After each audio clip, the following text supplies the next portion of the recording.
The 2020 Buick Envision offers you a few different cargo options thanks to the 60/40 split second row bench.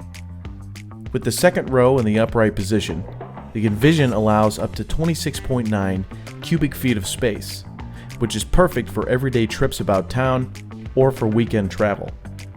If you're in need of more space, you can fold the second row downward by pulling the seat lever located on either side of the seats. After pulling the lever, simply guide the seats downward to a near 90-degree angle. If you choose to fold both sides of the second row, the Buick Envision will allow you up to 57.3 cubic feet of cargo space, which is perfect for transporting larger or longer items that may expand beyond the barriers of the standard 26.9 cubic feet.